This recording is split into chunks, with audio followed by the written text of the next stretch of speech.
Good afternoon to those of you in Salzburg. Good morning to Professor Hamlin. Good afternoon to those members of our panel who are in England and Israel. I want to welcome you to session 19.45A, Bibles and Literature. I'm Lorianne Farrell. I'm the Dean of the School of Arts and Humanities at Claremont Graduate University and a member of the faculties of English and Religion. And I have a few brief thank yous, and then I will introduce our panelists and tell you what our job is for today. I want to begin with a big thank you to John Kutzko. This is actually not the culmination, but the continuation of his vision that humanities faculty and biblical faculty spend more time together, learning how we work both together and separately. And this began with a conversation that John and I had in Claremont. Wow, must be possibly 8 years ago.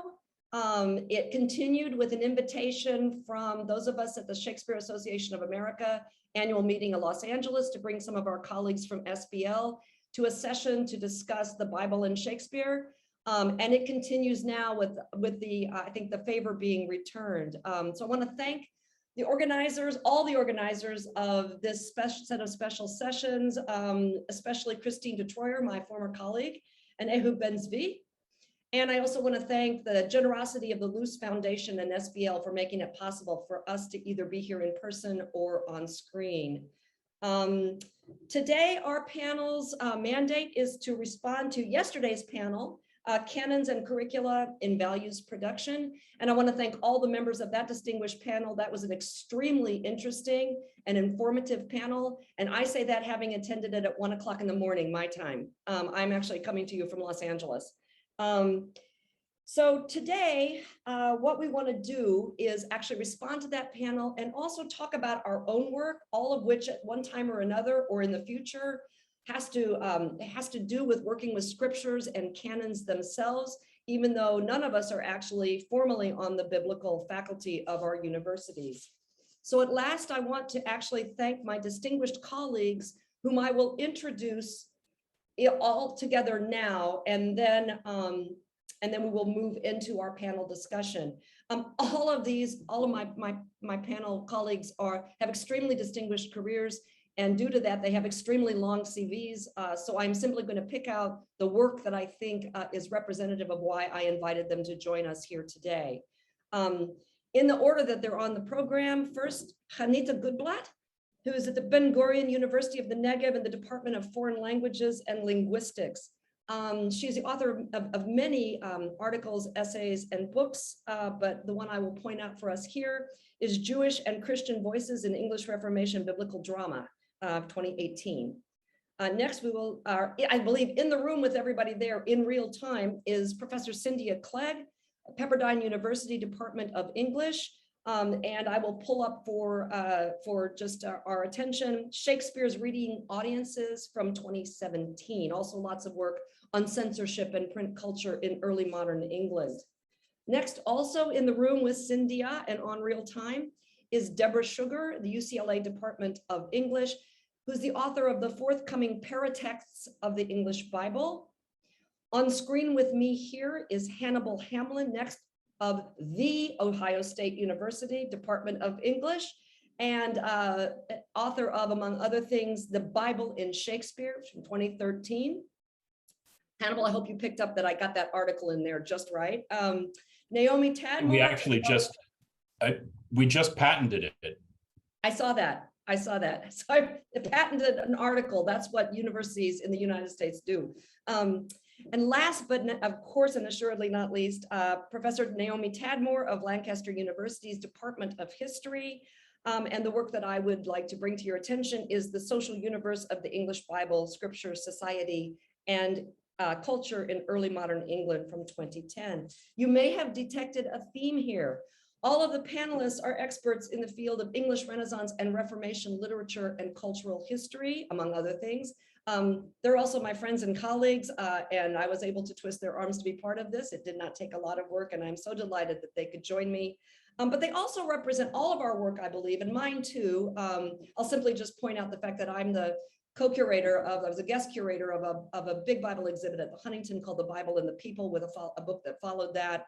So I think that our work represents one of the great and tumultuous eras of biblical translation, social upheaval, and cultural transformation. And so I think that makes us all very excited to be part of this panel. The format is going to be simple but interesting because of the hybridity of this session, for which we are very thankful. Thank you for our technological help.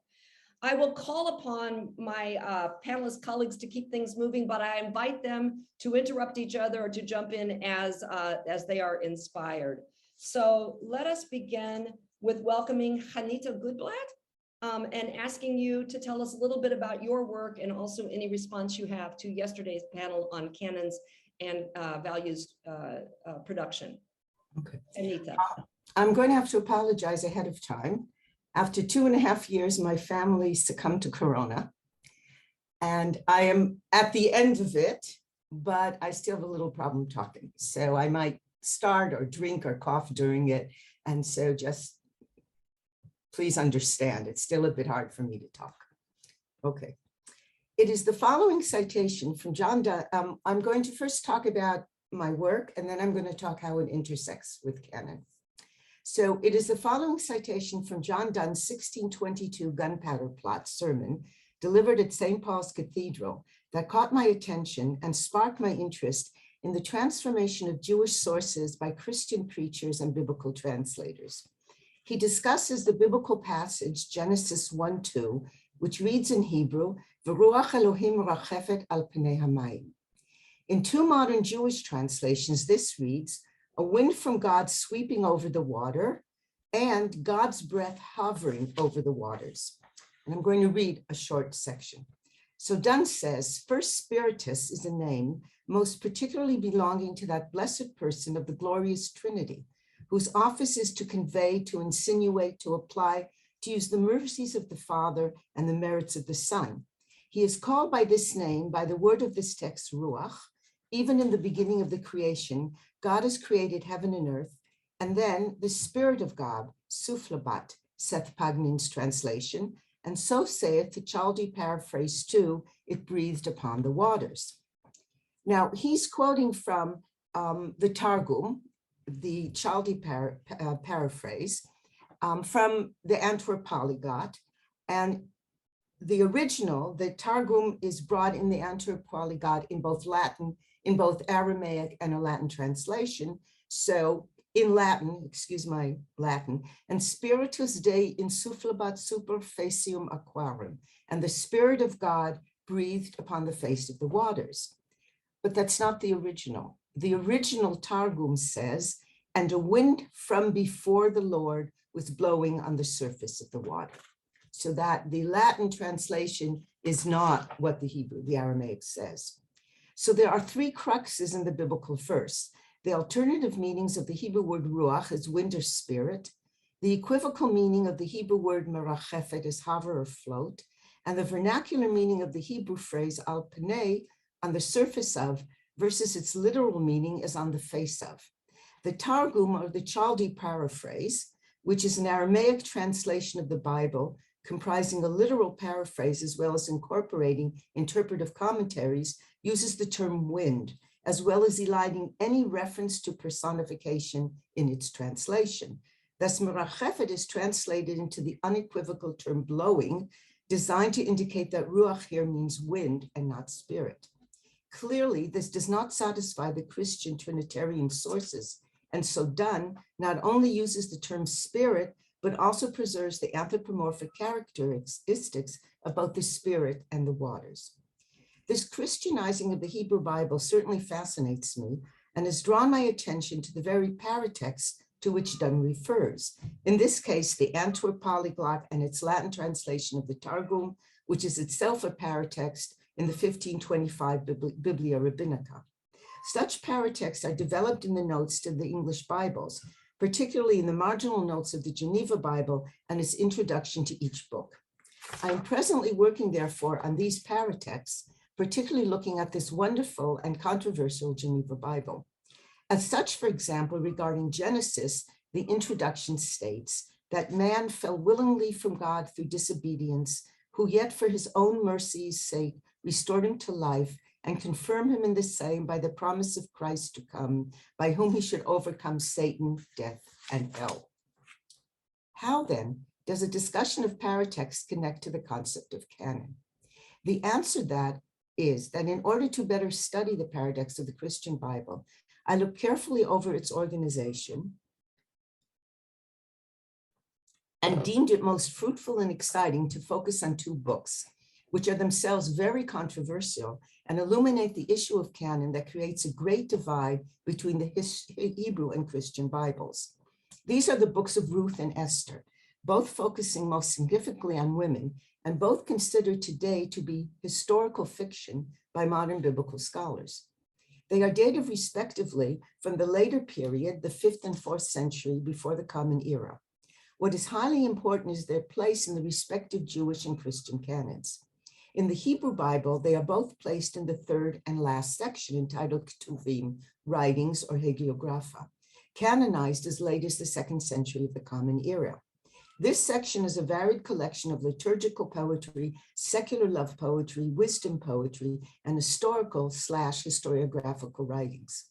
Yet, within this category of historical works, such as chronicles, Ruth is considered to be an idyll, while Esther is considered to be a carnivalesque narrative. In Jewish tradition and liturgy, they are respectively associated with two holidays and are read in the synagogue. Ruth during the holiday of Shavuot, the Jewish Pentecost, Esther during the carnivalistic holiday of Purim. Now, in the Christian Bible follows the Septuagint from about the 2nd century before the Common Era. Now, they are located, Ruth and Esther, in the 2nd of 4 sections entitled Histories. Ruth supplements the book of Judges, while Esther supplements the books of Ezra and Nehemiah. Now, I have been talking to some biblical scholars here to try to find out why the books of Ruth and Esther were organized in the Hebrew and Christian Bibles as they are. According to what I understand, the Christian Bible follows the Septuagint, which was a Jewish translation, and then renounced, and then as it became the Christian Bible, the Jews renounced it and moved away from it. And there, the organization is basically by genre, right? Whereas in the Hebrew Bible, the early parts of the Bible, which are the Torah, the Pentateuch, and the prophets, were canonized early, while the books that were canonized later were basically put into the writings. So Ruth and Esther, canonized later, didn't get into the first part of it. All right. It's also very interesting when you study the history of Septuagint, which I have studied. It was first very highly praised by the Jews. And then because of the problems that it includes books that were not canonized in the Hebrew Bible, and because of problems of translation, and also mainly because it became the Christian Bible, the Jews renounced it. And so I find that history itself very interesting. But you have two different organizations of the Bible. So then I ask, what is the significance of the change in the canonic definition of the books in Ruth and Esther? And I'm asking about the change that comes later. In other words, what happens as the Christian Bible creates its own belief system, and the same with the Hebrew Bible. So that as the Bible stand in the early modern period, what is the significance of the different canonizations? So one can propose various answers. A move from a Jewish focus on the liturgical to a Christian focus on the historical or historiographic and the authentic, a corresponding desire by the Christians to validate the historicity of the two books in contrast to the Jewish emphasis on hagiography, a Christian attempt to integrate essentially metaphoric, even symbolic musings about the Davidic dynasty leading to Jesus and Ruth, as well as about the struggles of an endangered group of Christian believers in Esther. Indeed, the Geneva Bible writes an introduction to the book of Ruth, wherein also figuratively is set forth the state of the church, which is subject to manifold afflictions, and yet at length God giveth good and joyful issue, teaching us to abide with patience till God deliver us out of troubles. Herein also is described how Jesus Christ, who according to the flesh ought to come of David, proceeded of Ruth, of whom the Lord Jesus did vouchsafe to come. Of the book of Esther, the Geneva Bible writes, Herein is declared the great mercies of God toward his church, who never faileth them in their great dangers, but whom all hope of worldly help faileth. He ever stirreth up some, by whom he sendeth comfort and deliverance. Taking this issue of canon definition and these paratexts as starting points, I propose therefore to study the two biblical books within the context of biblical translation, exegesis, and commentary. In terms of the Jewish tradition, I will focus on the paratextual commentaries, including in the Biblical Rabbinica, the Targum, and the medieval Jewish exegetes, turning as well as to the extra-textual, exegetical, and homiletic commentaries of the Midrash Rabbah and Ruth and Esther, redacted respectively in the 6th and the 12th, 13th century of the Common Era. In terms of the Christian tradition, I will focus primarily on the Geneva Bible, consulting other early modern English Bibles as well. I will turn as well to the sermons of early modern preachers, the continental Protestant reformers Johann Brahms, Ludwig Lavater, and Peter Merlin, whose works were translated contemporaneously into English, and the English preachers such as Lancelot Andrewes and John Donne. I hope thereby to present a fresh look at the biblical books of Ruth and Esther, integrating both Jewish and Christian traditions of paratext and canon. Thank you. Thank you very much, Professor Goodblatt. I would like now to ask Professor Clegg to speak.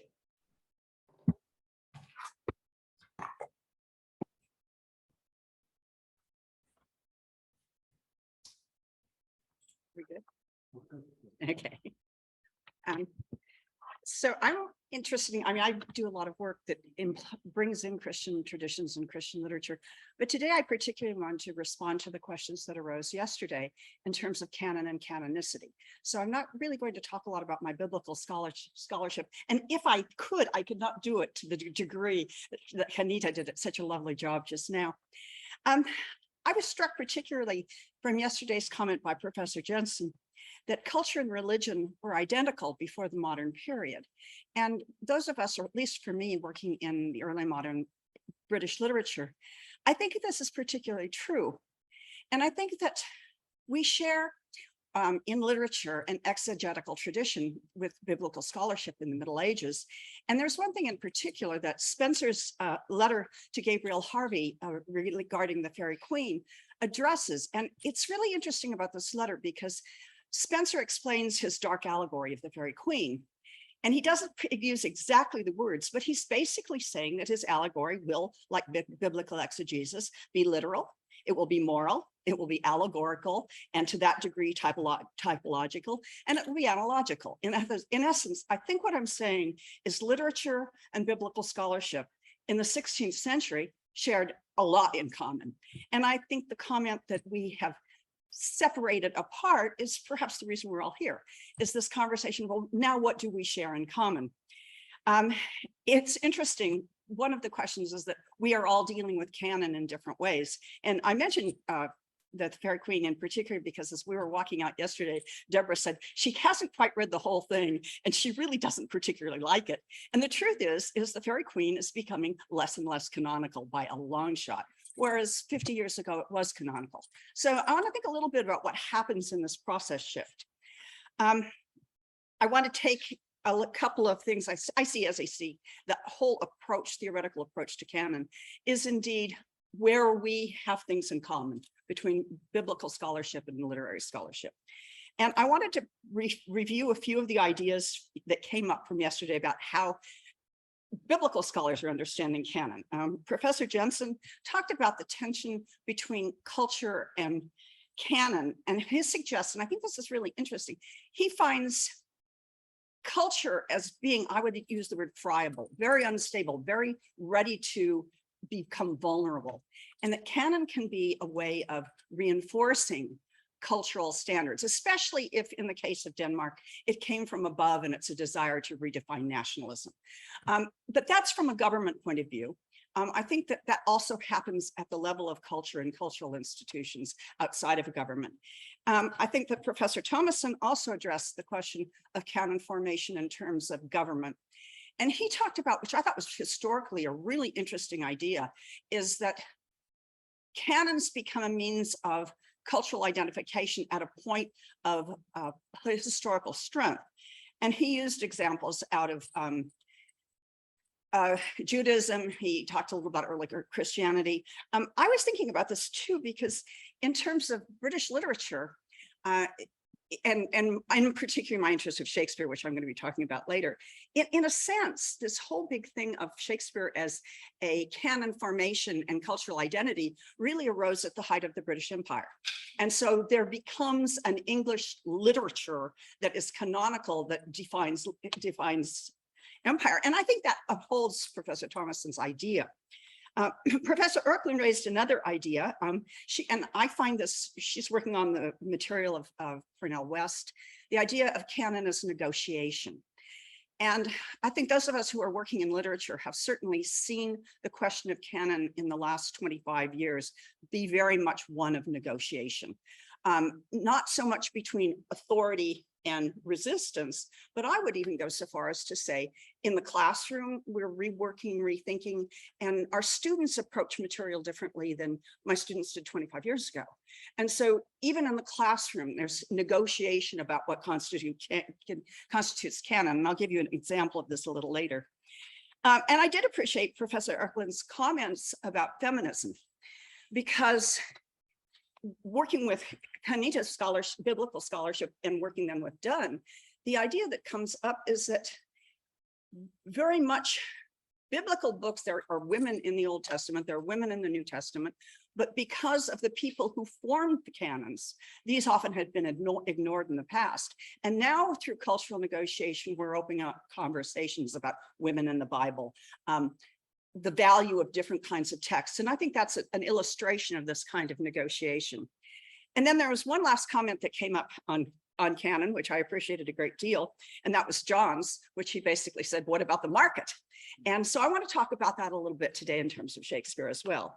So today I want to talk about two things in relationship to my own work. One is how canon formation works in the discipline, i.e. in my case, Shakespeare studies. And then to talk largely about how the canon works in the profession. I want to use as my example here one play, Pericles, Prince of Tyre. It's interesting. It's a problematic play for many reasons. Now, I think everyone probably, certainly my literary colleagues know this, but for other people who may not, we don't have any manuscripts of Shakespeare. So we have absolutely no real authority. So what we have to always work to is the printing press. And the work I've done on printing is unbelievable, the degree to which early modern printed texts vary and have variation even within one edition. So to talk about printing as textual authority is really kind of a frightening prospect. It doesn't really happen. And I also would put as an aside, this happens too in thinking about early printed Bibles and some of the problems that come through with early printed Bibles. And Deborah works on this. All of these things raise questions where we're working together and working parallel. Okay, so one of the problems, what's wrong with Pericles aside from the manuscript? There is no authoritative text. The usual authority is either a first folio that's a good folio, or the first folio that includes the play, and the first folio does not include Pericles, or a good quarto text, and there is a quarto text of Pericles, not very good. It's very clear that it's flawed. So we don't really have much textual authority for this play at all. It has been assigned to Shakespeare and another English writer who, quote unquote, is a novelist. In a way, there is no real reason this should be canonical at all. In a way, I have a colleague who teaches Old Testament, and I was teaching Job one time in a great books class, and he said, you really realize the problem with Job is there's really two Jobs, one that has one ending and another that has the other ending. And I'd say that probably Pericles is a little like Job. So the way you want to read it depends on who you want to have be the key writer. Another problem is it lacks a source. Now, Shakespeare source studies, there's a great line, it's like the graveyard of literary scholarship. And people tend to go back always to, okay, what's the oldest text this is related to? And Pericles is built on the story of Apollonius, Prince of Tyre. This was an ancient classical story. It was printed in 1390 in and rewritten and included in John Gower. This is really, I mean, written into English literature in 1390, printed in the early 16th century. The problem, of course, with this is that by the time Shakespeare's writing, editions of Gower are few and far between. So the likelihood of Shakespeare actually consulting Gower are pretty slim. Then they'll say, well, okay, there's another story, and this is really a wonderful one. It's probably from a 1576 text called The Pattern of Painful Adventure. Well, there's one small problem. There's no copy of this text anywhere that anyone knows. And in fact, the whole reference we have to it is in the stationer's register, where a stationer claimed it as his copy, which he can claim that without having printed it. He can claim it in case he does print it. So then the next possibility is a 1608 source of the Pattern of Painful Adventures. And this is kind of an interesting source, except that it's printed after the play. And so it may in fact have been the popularity of Pericles that caused the printer to print it in 1608. Now, this sounds like a very interesting problem. The truth is there is another edition of the Painful Adventures. It was in 1594, and it's largely ignored because the person who printed it has a bad reputation, and that he printed Sidney's first, quote unquote, illegal first folio of the sonnets. And so anyone who talks at all about this printer, Thomas Newman, basically says, you know, he's garbage, he doesn't know what he's doing.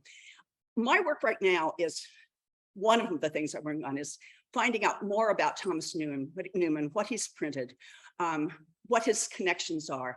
And what I've uncovered is a very interesting group of people who are working on works that certainly influenced Shakespeare. The first set of sonnets that are addressed to a male, from a male to a male, were printed by this printer, and there's a whole other group that are like this. So now we kind of have a kind of another question of legitimacy of source. There's also, in terms of Shakespeare's canonicity of Pericles, is there have been changes in the canon and the way we address canon. There used to be, and certainly the new bibliography, envision an ideal text that was the intention of Shakespeare. And I think this can come through in a lot of things related to biblical studies. We have, I think, in literature, let go of this notion of ideal text. We are more willing to see that there will be variant text, that there are textual variants, that there's collaboration, and we will admit as canonical works that are shared. Another thing we're willing to admit as canonical are multiple texts. So there are 2 texts of King Lear, 3 of Hamlet, and we now have to think about all of those. And I think that parallels some of the things that are being done in biblical studies. I find it really interesting because the case for me is there's this line in Hamlet. In one text, it's, oh, that this too solid flesh would melt. And in another, it's, oh, that this too sullied flesh would melt. I'm very much married to sullied, but a lot of other people want solid. Now I have to, when I teach it, I have to suggest to my students, these are both possibilities. So I think in terms of what we're doing in terms of approaching text and approaching acceptable, ideal variants, I think we have a lot in common at this point. I would like to suggest too, that I'd like to share with you more how canonicity itself works, and this question of why Shakespeare? And as we were walking out yesterday, Professor Thomason raised to me, does anybody teach Shakespeare anymore? It's so hard. To which I replied, yeah, we do. And the question though may be why? I think we don't teach Shakespeare with this kind of reverence for British imperialism. There may be some people who do, but I think that's pretty few and far between. I have personal reasons for teaching Shakespeare. And one of them goes back to, again, Professor Peterson's comments about religion reflects the emotional investment in the symbolic. And I find in many of Shakespeare's texts, and I don't want to say that Shakespeare is a religion, but I do think that there is in his texts a potential for emotional involvement that can continue from generation to generation and can take place in different locations and in different ways. And part of the reason for this, I think, is because Shakespeare is not merely text, Shakespeare is also performance. So you can always take the text and perform it. And in fact, each performance is itself a text. And this multiple textuality, I think, invites precisely the kind of thing that Professor Eklund was talking about yesterday, which is the negotiation of canon. And I want to give you an example of this briefly. And this was in the great Zoom world. I taught a class of Shakespeare on film, which I have to say is really hard to do in a Zoom class. And I taught, one of the plays was Taming of the Shrew. And I often teach, I always teach the play because it's in a frame that the play is being performed. So there's this possibility always that the shrew being tamed is a fiction that's set there to start as a fiction. My students would have nothing to do with that. All they wanted to talk about was how horrible Petruchio was. And this was at the moment of the Me Too movement. And it was not the women that were furious at Petruchio, it was the men. And all of these guys just said, this is not the way men behave. Wow. Now that is not something, that's an example of intertextuality where it comes up totally out of the classroom. I showed them, in addition to talking about it, then I had them see a contemporary film version, which is 10 Things I Hate About You, which is not one of my favorite films. They got it. Now that's a way of a play that on the one hand is canonical. It has problems in a contemporary canon. It teaches interestingly to students at one level. And on the other level, it's made popular. And the popularity of 10 Things I Hate About You suggests why Shakespeare might remain canonical. Other places why Shakespeare stays in the canon is the hoi polloi. If you take a look on YouTube and see how many things there are about Shakespeare, it's phenomenal. Hollywood has so much fun with Shakespeare. Baz Luhrmann's Romeo and Juliet is just astonishing. And as are many others. And that's kind of high culture. 10 Things I Know About You is low culture, but even so, it keeps Shakespeare alive. And then of course, the question, publishing, academic publishing, I can't tell you how many editions there are of Shakespeare. And my students, as a matter of fact, when I teach a class, I may assign an edition and they'll go get one that has a modern language and we go, okay, what are we doing here with language here? It's a teaching moment, but I think that's another place that canon continues. And then also in the criticism, and there's a huge body of Shakespeare's criticism. And it took me many, many years after graduate school to be brave enough to write a book about Shakespeare. So Shakespeare's Reading Audiences that came out 2, 3, 4 years ago was my first full book on Shakespeare. A lot of articles, but you know, it's just a loaded field. And one of the things that's been interesting in my own work is I've really been interested in topics that are related to Shakespeare that are part of this negotiation. I have an article I'm very proud of about Islam and Othello. And if you reconstruct Othello as an Islamic character engaged in Islamic law, he becomes a hero rather than this horrible man who does terrible things to his wife. So I've gone through a lot of things here. I think I'm probably pretty much, I put my phone on and then the timer didn't work. So I'm pretty much close to time I should have. I just want to say, in conclusion, yes, Shakespeare was part of British imperial identity. Yes, Shakespeare maybe is almost a religion. It has the emotional moments, but finally, I think Shakespeare can be part of the canon because of its ability to be negotiated. So thank you. Thank you so much, Janita. That is great. And I want to just actually quickly, because you mentioned 10 Things I Hate About You, there's a way in which that circles back around. And I invite everybody to Google the movie parody. It's about 5 minutes long, called 10 Things I Hate About Commandments, which actually uses that particular theme and Charlton Heston in his biblical epic to great comic effect. It's well worth your 5 minutes when you need a break and you want to laugh. So just Google 10 Things I Hate About Commandments. Next up, please, Deborah Sugar, Professor Sugar, to the microphone.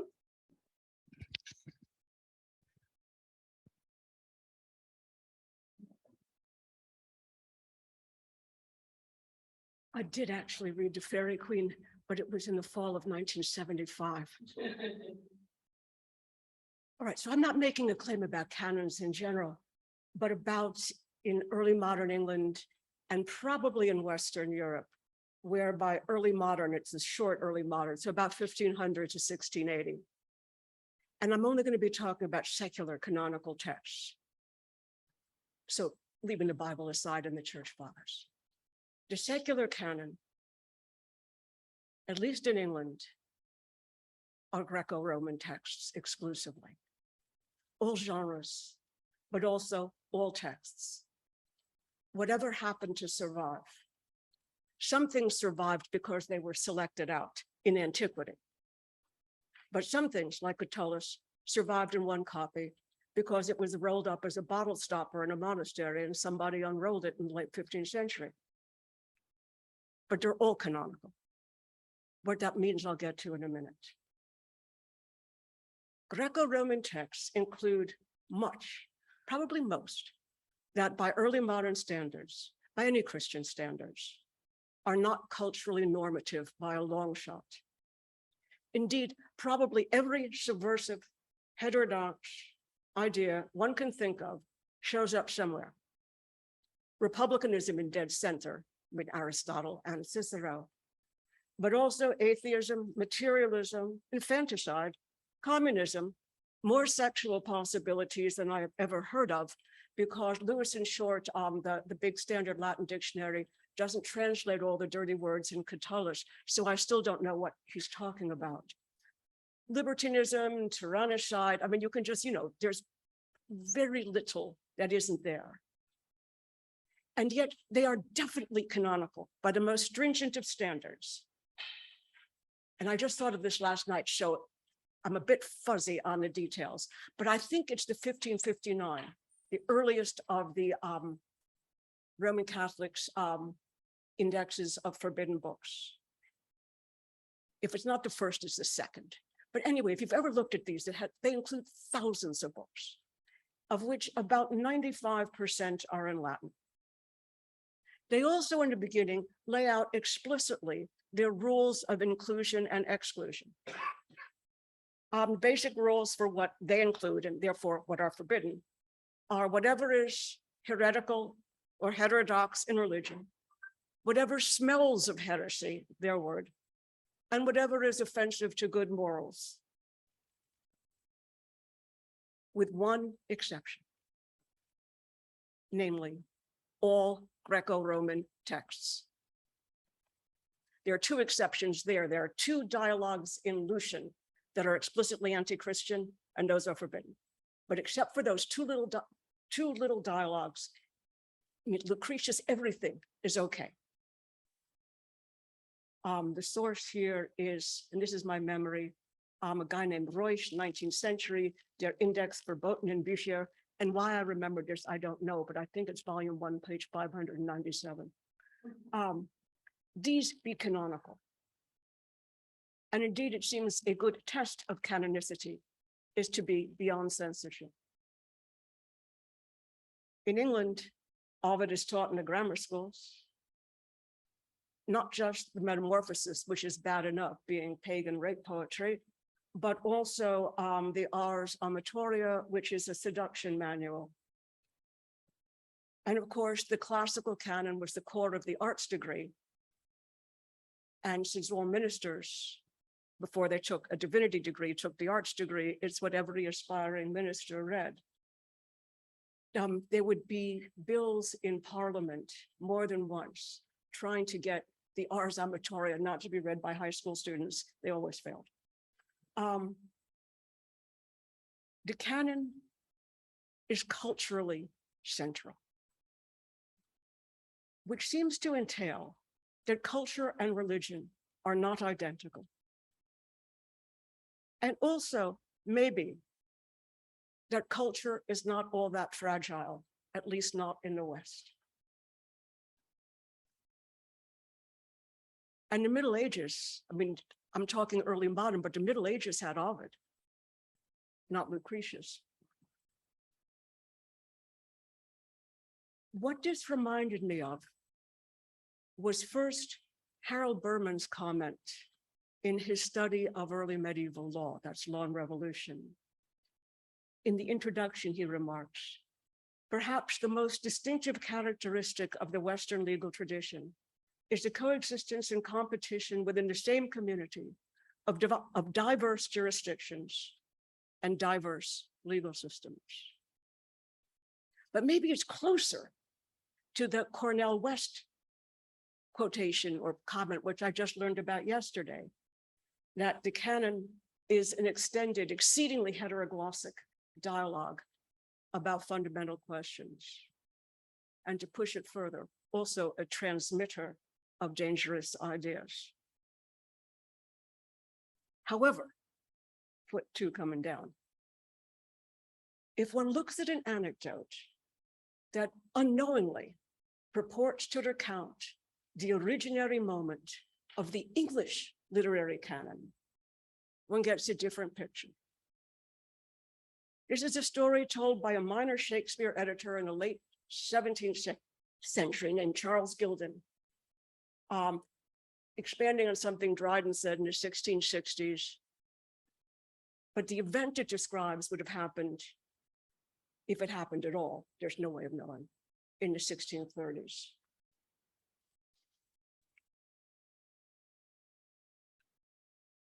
This is Gildon writing. The matter of fact, if my memory fails me not, was this: Mr. Hales of Eton, a major scholar, one of the people responsible for the Chrysostom edition, affirmed that he would show all the poets of antiquity outdone by Shakespeare in all the topics and commonplaces made use of in poetry, and that topics and commonplaces is relevant. The enemies of Shakespeare would by no means yield him so much excellence, so that it came to a resolution of a trial of skill upon that subject. The place agreed on for the dispute was Mr. Hale's chamber at Eton. A great many books were set down by the enemies of this poet. And on the appointed day, my Lord Falkland, that's Lucius Carey, the guy who was memorialized in Ben Jonson's To the Immortal Memory poem, Sir John Suckling, and all the persons of quality that had wit and learning. And upon a thorough disquisition of the point, the judges chose by agreement, out of this learned and ingenious assembly, unanimously to give the preference to Shakespeare. And the Greek and Roman poets were judged to veil at least their glory in that to the English hero. That is what they must have done, as far as we can tell from the anecdote, is that each one had a copy. Somebody's got Sophocles, somebody's got Aeschylus, somebody's got Virgil, somebody's got Seneca, somebody's got Shakespeare. And then a topos, a commonplace, was proposed, like old age or honor or mercy. And then they would go through their text and they would each read the commonplace of their author, and then they would decide who had done it best, and Shakespeare won. The point here is that the criterion of excellence, and hence of canonicity, is acceptable wisdom. That which is true, which is valid,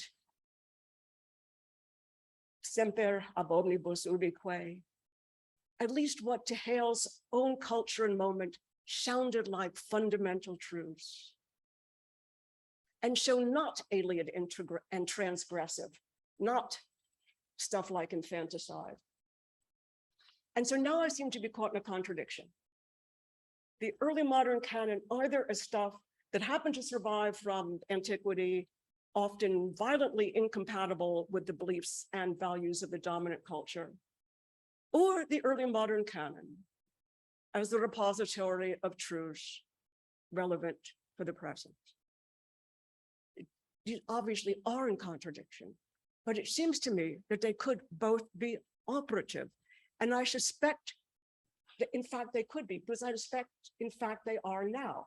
The end of Cynthia's talk suggests that they are now. But when I teach, for example, Paradise Lost, or any classical text, one of the things you do is try to make students see difference, see that the values and beliefs of their little Southern California world are not those eternally known, believed, and valued. That there is more in heaven and earth than is dreamt of in their philosophies. And one of the reasons it's particularly fun to do with Milton because I have to do it to myself. I mean, I've taught Milton for 30 years, and every time I do it, I have to remember why on earth obedience is a virtue. But then again, there are those amazing moments when a text speaks across centuries to remind us of a Cornell West fundamentals. Like the time when, for reasons we won't go into, I had to give a lecture at the Australian Defence Academy in Canberra. I had no idea, but decided to do Xenophon, show 4th century BC text, the education of sires. And you could see that the faculty had been dragged in because they said, you've got to come, she's here, you've got to come. And they're like, oh crap, English professor. And at the end, they're all going, this is exactly what we teach our students. And so there it is. Thank you. Thank you so much, Deb. It was wonderful. Next, I'd like to call on Professor Hamlin.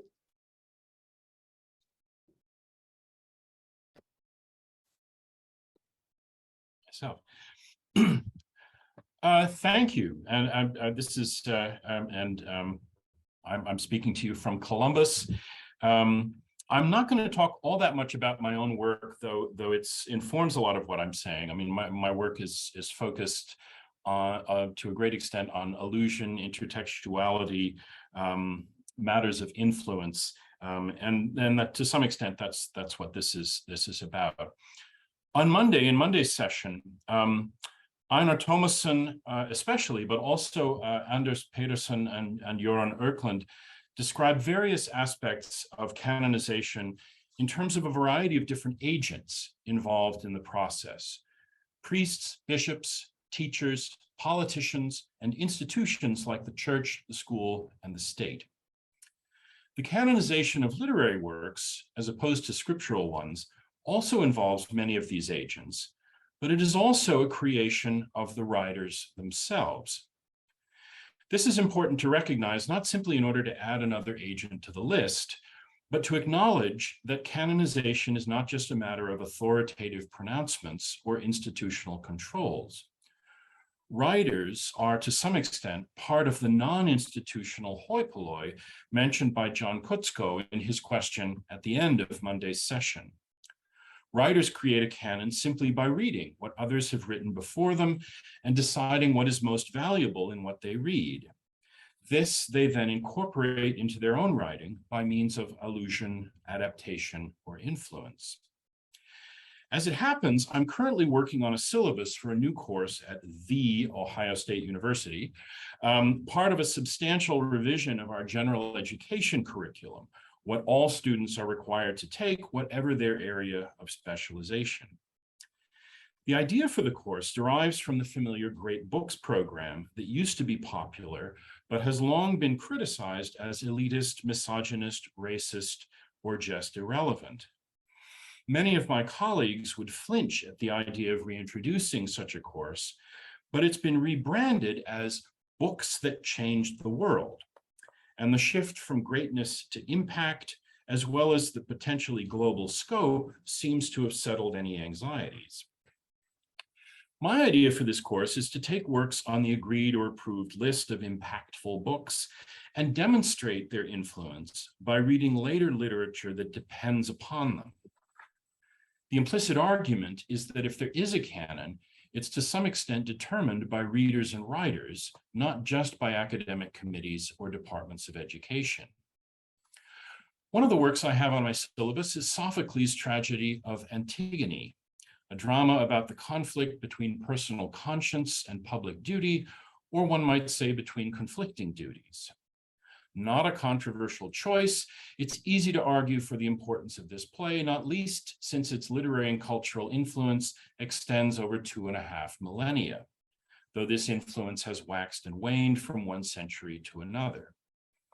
As George Steiner has demonstrated, Antigone was especially influential in 19th century Europe, when the philosopher Hegel judged it the greatest play ever written. The play's influence extends into the 20th and 21st centuries, however, as I discovered when trying to decide which works to include to demonstrate its impact. Indeed, Mrs. Dalloway, in Virginia Woolf's novel, The Voyage Out, is haunted by the play and writes, "Don't you think it's quite the most modern thing you ever saw?" Now, opera would probably not be a good choice for the Ohio State undergraduate, but if it were, I could choose Arthur Honegger's Antigone, Carl Orff's Antigone, or the Burial at Thebes by the composer Dominique Legendre, with a libretto by Seamus Heaney, based on his play of the same name, an adaptation of Sophocles for Dublin's Abbey Theatre. Orff used the 1804 German translation of Friedrich Hölderlin, while the libretto for Honegger's opera was by Jean Cocteau. The original Paris production, which I would have loved to have seen, featured sets by Picasso and costumes by Coco Chanel. Other theatrical adaptations include Jean Anouilh's Antigone, pointedly first performed in 1944 during the Nazi occupation of Paris. Bertolt Brecht published his adaptation, Antigone Modell, just after that war. Athol Fugard's 1973 play, The Island, adapts Antigone to the context of South Africa under apartheid. The number of modern Antigone plays is really astonishing. By the Haitian Félix Morisot Leroy, the Puerto Rican Luis Rafael Sanchez, the Peruvian Jose Watanabe, the Iranian Homayoun Ghanizadeh, and the English Roy Williams, to name only a few. There's even a version by the Slovenian theorist Slavoj Žižek, featuring 3 alternative endings. The Canadian classicist and poet Anne Carson has translated the play twice, once relatively straight for a production starring Juliette Binoche, and once adapted more loosely as Antigonique, illustrated by Bianca Stone.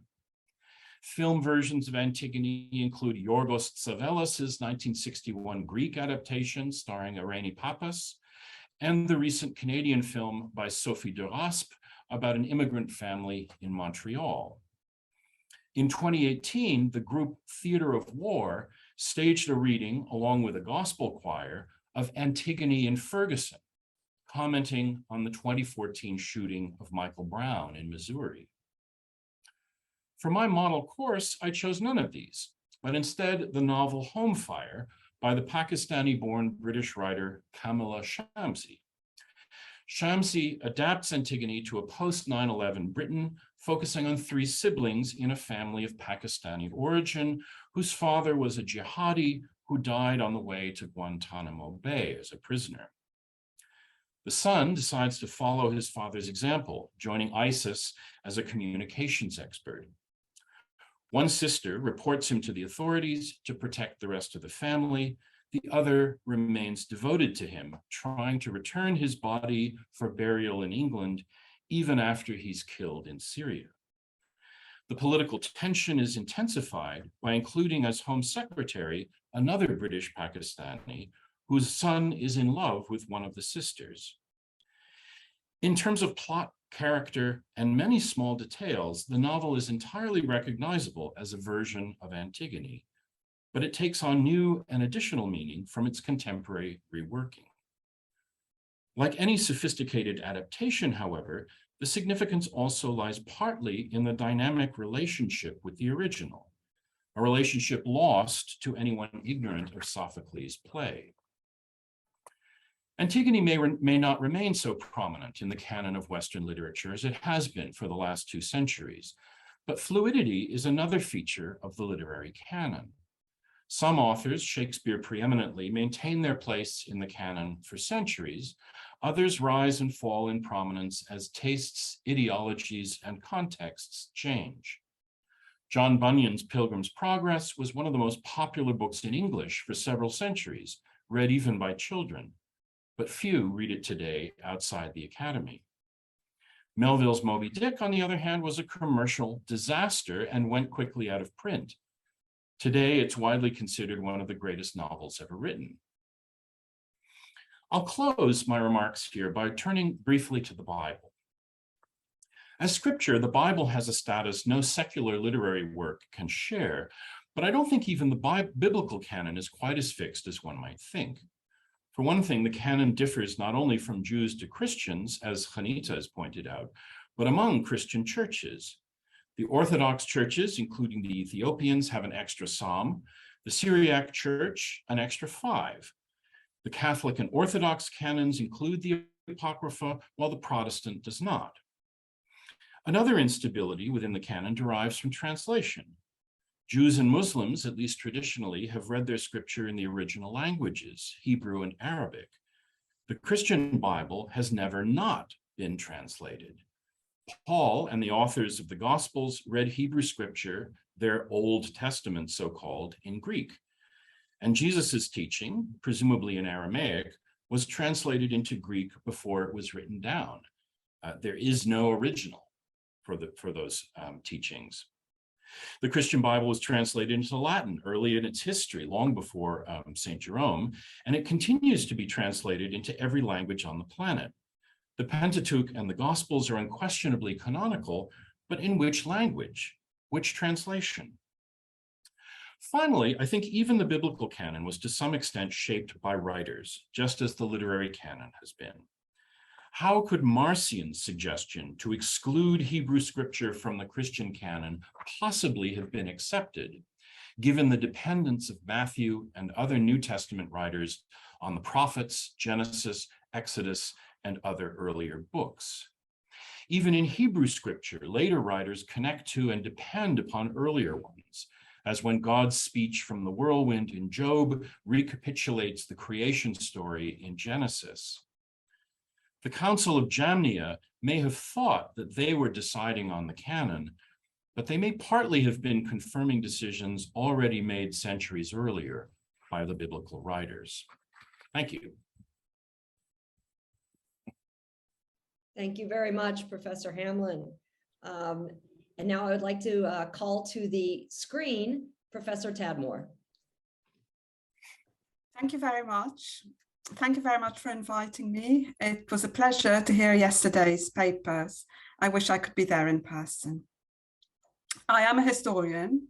I do what we call early modern history, 16th, 17th, 18th centuries. My main field, as Professor Farrell said, is British history. And I'd like to address the issues raised from that point of view. And there are 4 intersecting points that I would like to make. The first point is canonization. I was fascinated to hear about this transnational era of canon formation from the 5th and 6th centuries BCE in the Indian subcontinent and in China, later followed by the canonization of the Jewish Bible as described by Professor Anders Klostergaard-Petersen. Moving on to my period, the 16th to the 18th centuries, I wonder if it might be helpful to speak not only about canonization as an act, which happened in the past, which certainly it did, but also as an ongoing process. In the Western European context, there was another important moment of canonization around the Reformation. But in many centuries, as we heard from colleagues now, in many centuries, there was also the canonization of certain translations. And this was certainly the case in England.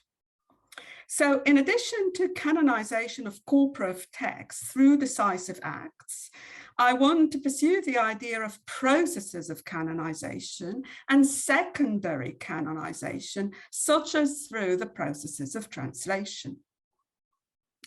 Between 1535 and 1611, 6 full biblical versions appeared in England. 4 of these were canonical in the sense that they were authorized. The Great Bible, 1539, the Bishop's Bible, 1568, the Douay-Rheims version, completed 1610, and the King James Version, 1611. Now, 3 of these, the Great Bible, the Bishop's Bible, and the King James Version, certainly had behind them the power of the state and institutions of the state. The Reims-Douay version had behind it another major institution, the post-Reformation Catholic Church. The aim here was certainly to impose coherence, as our speakers yesterday emphasize. But it is interesting that at least 3 of these versions also came from the margins, an attempt to form a new dogma, the 1539 Great Bible, and even Bibles that came from exile communities. 3, if not 4, of the 6 biblical versions that I just mentioned were in fact produced in exile, in Geneva, in France, in the Low Countries. English Bibles were famously smuggled into England, packed in herring barrels, and that included Bibles that were also canonical. Speakers mentioned yesterday canonization when temple and sacrifice were not enough. Perhaps we can go one step ahead and think about canonization when such institutions were at threat or were non-existent. We have historical examples of all of these. Sadly, this was the case with the creation of the Jewish Bible. The aim was not necessarily harmonization, but the survival of text, perhaps in conditions of calamity, which is why so many conflicting versions were attained. There are therefore historical examples of all sorts of canonizations. In some cases, canonization was a manifestation of power, even state power. In some cases, institutions worked from the margins as best they could, and in some cases, even just individuals. We can think of present-day discussions mentioned by all our 3 speakers, where sometimes canonization comes from the center and sometimes from the periphery. Historical precedents work in more than one way. And this takes me to my second point. No formal canonization actually worked.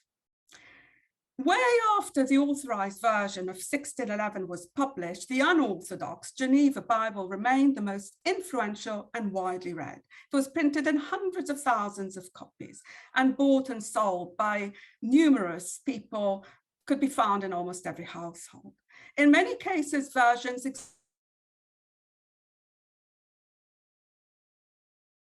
existed in parallel. Even Catholics used the Reims-Douay version, for example, was supposed to follow the Vulgate, but in numerous cases, it went directly to the Hebrew original. The King James version was supposed to ignore the Reims-Douay version, but in some cases, it directly copied it. So here too, reality was more complex. The third point is that in practice, canonized versions were not really codices for all to follow in their entirety, but rather menus from which believers could pick and choose. Now, this goes back to the formation of the Hebrew canon, which contained so many different and contradictory layers. And the point can also be made about subsequent adaptation and reception. In English context, it is well known, for instance, that Catholic popular ballads followed New Testament stories, Reformers followed Old Testament stories. Even within the Codex, people selected what suited them. When the English Statute of Artificers was codified in 1562, which was a major piece of labor legislation, lasted for a very long time, well, this followed the rules of the Hebrew slave, Eved Ivri, of Leviticus and Deuteronomy, but it conveniently ignored all sorts of rules concerning females, concerning, for instance, permanent enslavement, and rather focused on the idea of reciprocal relationship between servant and master and release in the 7th year. A century later, interpreters returned to these passages and indeed to other passages, such as Genesis 9, the curse of Ham, in order to justify the enslavement of Africans and ideas of race. So picking and choosing is something that we have to take into account. And the fourth point is that full canonization included vernacular adaptation. I call this Englishing, and the point that I made in the book that Professor Farrell kindly mentioned in her introduction was that the English Bible was so successful because it was anglicized, or as it was called at the time, it was Englished. And this happened in matters big and small. In Hebrew, for example, the standard food is bread, lechem. In English translations, the word is meat. In some versions, the word used for alcoholic drinks is cider. At least 50 different biblical birds are translated English versions with one word, owl. There could be big owl, small owl, screechy owl, they're all owls. Diverse heterosexual relationships are described as marriage in either the text or the notes. And even biblical rituals of bride price are reversed in order to suit the English practice of dowry and hand fasting. The English love thy neighbor was crucial in the politics of the parish, as all early modern historians know, but it was not the same as the original Hebrew love thy friend or love thy fellow man, and sadly it was also removed from the Latin diliges amicum tuum. So this takes into my last and concluding point. While no formal canonization fully worked, vernacularization or Englishing certainly did work, and it had long-lasting legacies. Listening to some of the papers yesterday, I wondered if some of the moral issues raised by speakers, for example, to do with gender, had more to do with the processes of translation and vernacularization than with the text itself. In other words, in addition to canon formation in the scriptural sense and the semiotic sense, which are very important, I'd like also to put on the map cultural history and indeed social history. Thank you very much. Thank you, Professor Tadmore. We now have some time for discussion, but what I'd like to do while people are kind of pulling their thoughts together and their questions together, and Dr. Scott will be collecting them from the chat and from the room, and I'll keep an eye on the chat as well. I'm just going to actually talk a little bit about the kinds of topics that were raised by all of our speakers that to me show that there's a basis for quite a fruitful and useful conversation to continue between our colleagues in the international SBL and humanities professors across the world, as we slightly show here, at least from California through England, through Israel, through Salzburg. So let me just mention a few of them, and that'll give people a chance to sort of think through the questions. And also our panelists can have a chance to think about questions they might want to, or discussion points they might want to bring up with each other, because there's lots of great connections there as well. We began with notions of selection principles, I think, and I think that's a very important place of mutual discussion, as are the multiplicities of the texts and textualities that give rise to questions of canonicity. These are all points about canonicity. And as we move through them, you'll see that they get more and more, sort of diverse and slightly kind of unexpected. What we all share is the absence of originals, which gives us a large basis for movement and for thought, which means that human action is inserting itself in every process of this ideas of canon formation. We heard about the point of emotional involvement leading to canonization.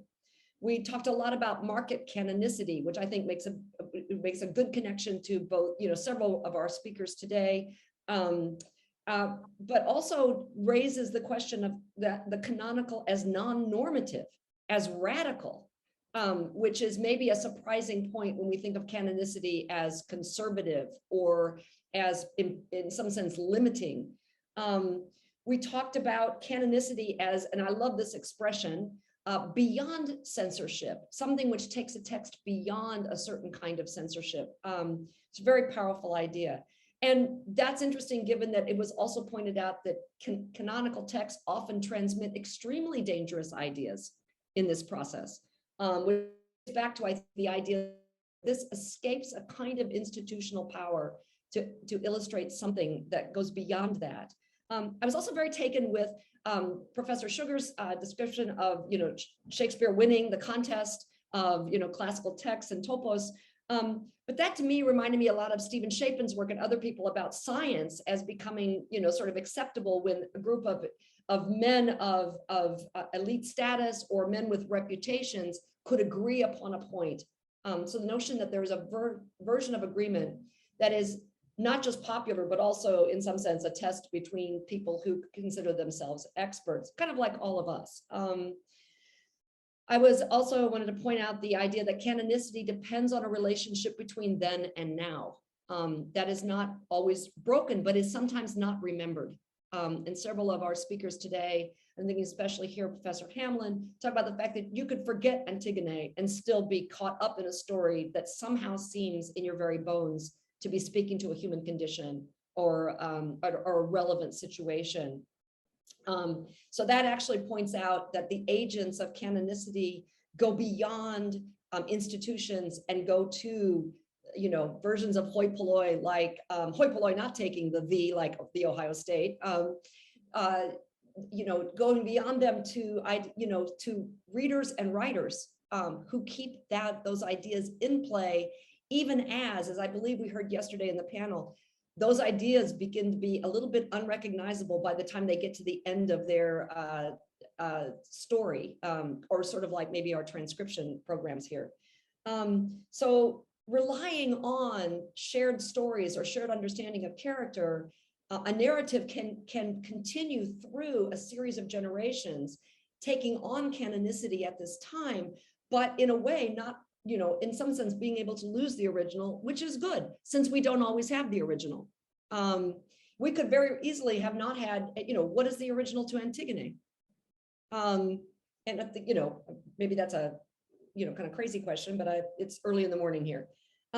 So that moved us to ideas of, and this I think is what is particularly good about having a discussion that include people in English and history departments, as well as in biblical studies, the idea of translation as bringing in diversity as part of the canonization process, that it keeps it ongoing, that I love the description of this as a secondary canonization, being formed from the margins, being formed from exile, being formed as a survival tactic, being formed actually in some ways unsuccessfully, so that there's a pushback and a change and a set of, I have a friend who very famously wrote that translation itself is like taking a book and breaking the spine. It breaks the spine of the original, makes it easier to read, right? Flattens it so that you can actually turn the pages. I love that metaphor. And so it becomes a menu of choices, and people pick and choose what continues. And that means that in the end, as I think our panels yesterday, our panels today would agree, the canon is culturally tailored. And that culture, the process of culture is not, exclusive to the, to popular culture. It's not exclusive to elite culture. It's not exclusive to institutional culture, but it is an ongoing process of give and take, which to me in the end, kind of in some ways, illustrates the kind of relationship that we would love to continue with this academic academy, and with this with SBL, as well as with sort of institutions like the American Academy of Religion, the Modern Language Association, the American Historical Association, and all of the other associations that get together to select various kinds of shared texts and decide whether or not they will continue in various forms of adaptation and cultural relevancy. So that is just a way of kind of me pulling things together. And I apologize for how cut and pasty it felt. And I am looking now to see if there are any questions. I still don't see any from the audience, nor on the chat. So I'd also like to invite members of the panel to speak to each other or to speak to people on the chat who were here from the panel yesterday. Although you did, we already did a lot. Oh, good. We actually have Jorun, who has a question in person. Yes, thank you very much for these various introductions from your perspective. I'm very, very sorry I was late. I was kind of messing about trying to find my way here.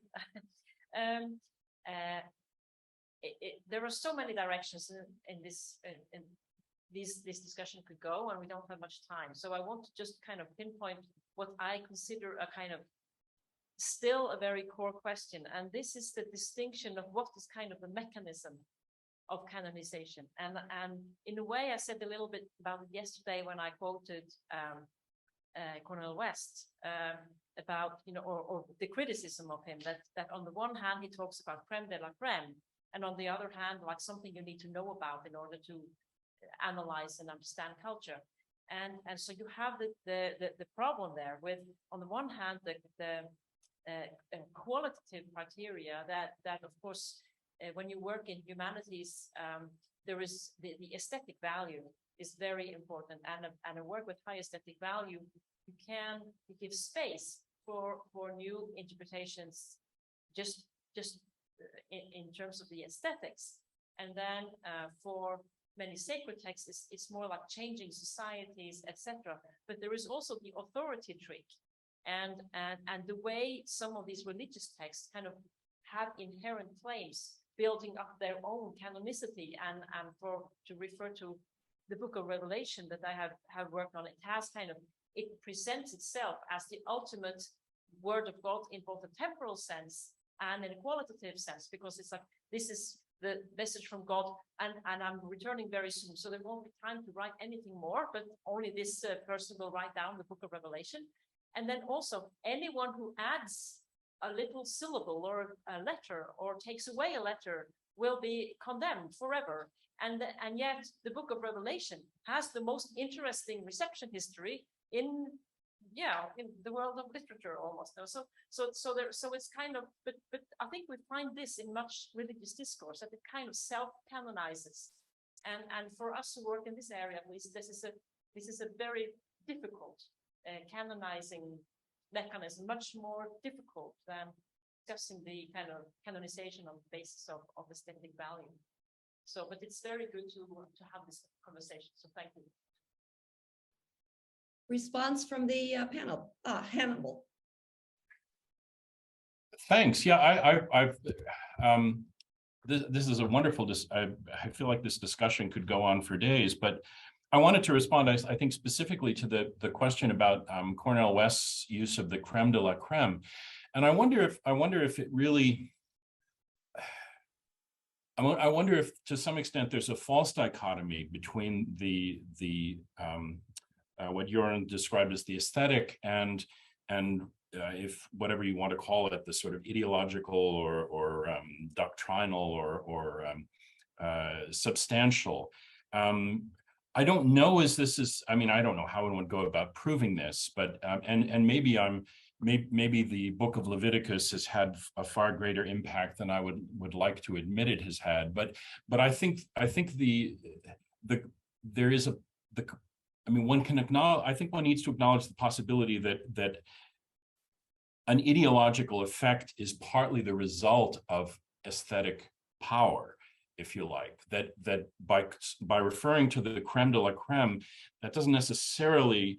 I mean, in some ways, Cornel West's distinction is already kind of false. That the creme de la creme can be, in fact, the whatever it is that the other, I can't remember what the other term is that he used, but I'm not sure that's a distinction that we need to sort of make. I mean, it seems to me that I mean, my sense of the Bible, for instance, I teach like so many people, the Bible as literature, which is a totally fraudulent term, because the Bible always was literature, whatever else it was.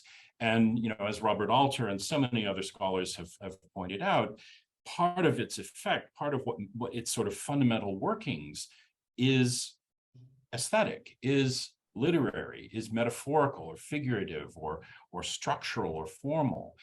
So that yeah, I'm spinning on, but I trust I've somehow incoherently made some kind of a point. I think you have. Naomi, you had your hand up, and then we'll ask Anders about his question. Naomi? Yes, I just wanted to mention a brief thought that links very much to what Hannibal had also said in his talk, and that is from the historical point of view. What matters is not the aesthetic value of a particular work or text, but exactly the impact. It's the impact that it had in culture and society, in forming ideologies. So, the historical take would always go in this direction. And in this respect, obviously, learning what was held to be very important for people in the past is very significant. Because people in the past were, there were people just like us. They didn't have the same ideas. They didn't have the same values. People in the future may not have the same values as us. But the idea that the past matters and that we have to study formations from the past in order to understand them in their own terms, as well as understand what they mean for us. This is the cornerstone of the historical discipline. And in that point of view, from that perspective, there's a lot in common that we can then talk about between that and studying biblical texts or studying Shakespeare. There's a great deal that we hold in common. Thank you so much, Naomi. I feel like we're starting to work through questions of universality versus specificity. I see that Anders is next, and then Deb.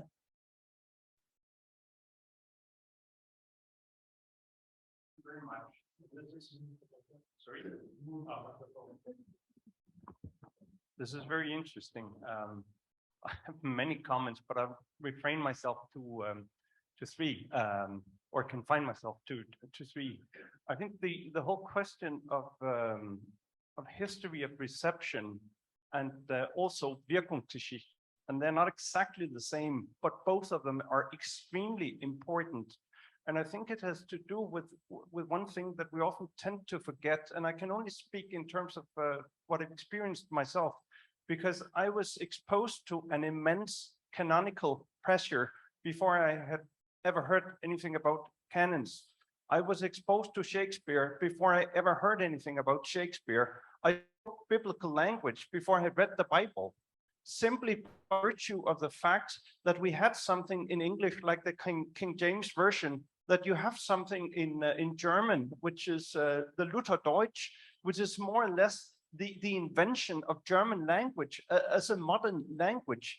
And then thinking about the literature that I was reading as a child, of course, I was not reading the folio edition of Shakespeare, but I was reading Shakespeare in a way that had been adapted for children. And so I did with Melville, and so I did with Stevenson. You could take the one after the other. And it's also an important part of processes of canonization. And therefore, I like actually looking at the impact of these various texts. And then I just want to take up one last point from also combining it, connecting it with some of the things from yesterday. I happen to think that canons and canon formations is always something that happens at points at which you feel very uncertain, in which you feel insecure, you're intimidated, or you feel threatened. And therefore you need to bring these particular texts into play, to secure that they will be transmitted in the future. But you only do that on the basis that you think at least it's possible or likable that these texts are going to disappear, unless you're taking a sort of intervening in the processes of the Semiotic river run. Thank you so much. Anders, you remind me that my paternal grandmother didn't get past the 4th grade in education, but her language was entirely from the King James Bible. And that's where I learned most of the expressions that I use. And, it is kind of amazing. Deb.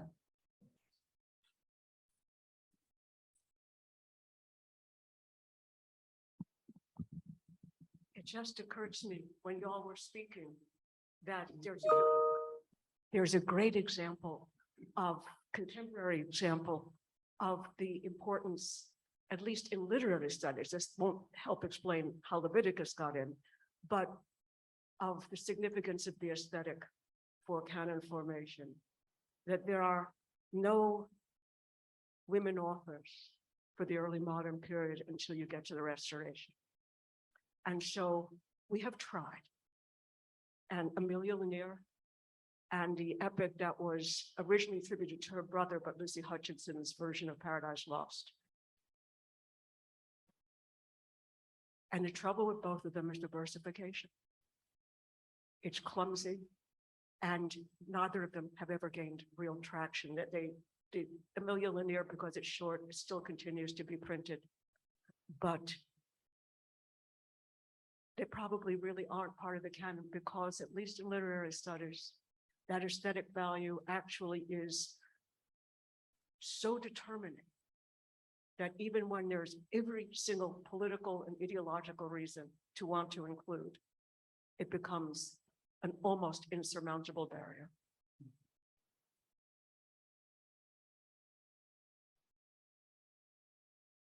Thank you, Deb. Any response or any cross conversation on the panel? We still have a few minutes.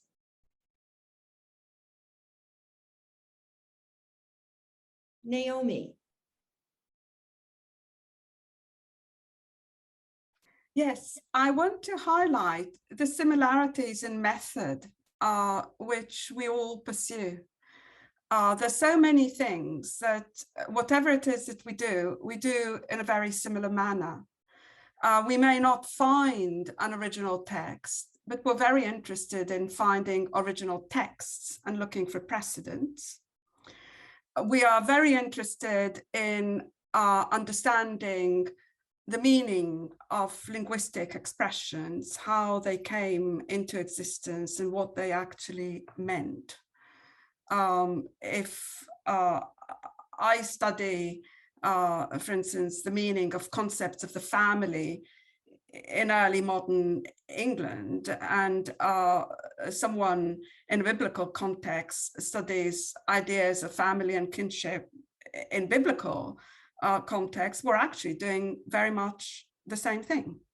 And if somebody works on notions of relationships in literary contexts, then they're also doing, very often just the same thing.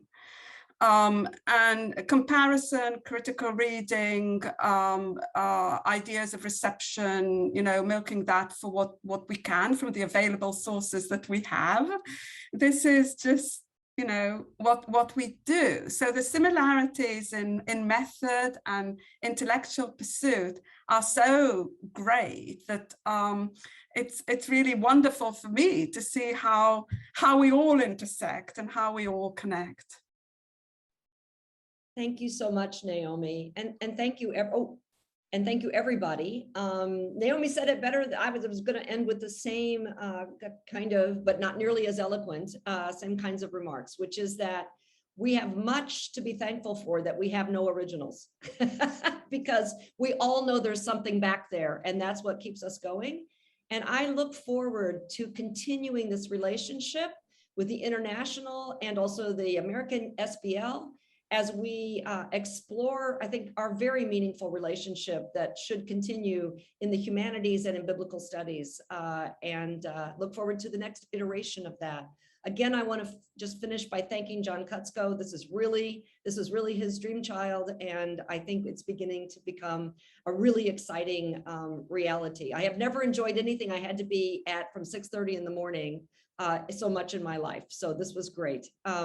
Thank you so much. And thank you, Dr. Scott, for making sure that we all heard each other and wrangling such an interesting hybrid room. I want to thank my panelists one more time. Thank you so much for your generosity of time and intellect. Thank you to all the panels that are in this special session, and have a great day or a great evening.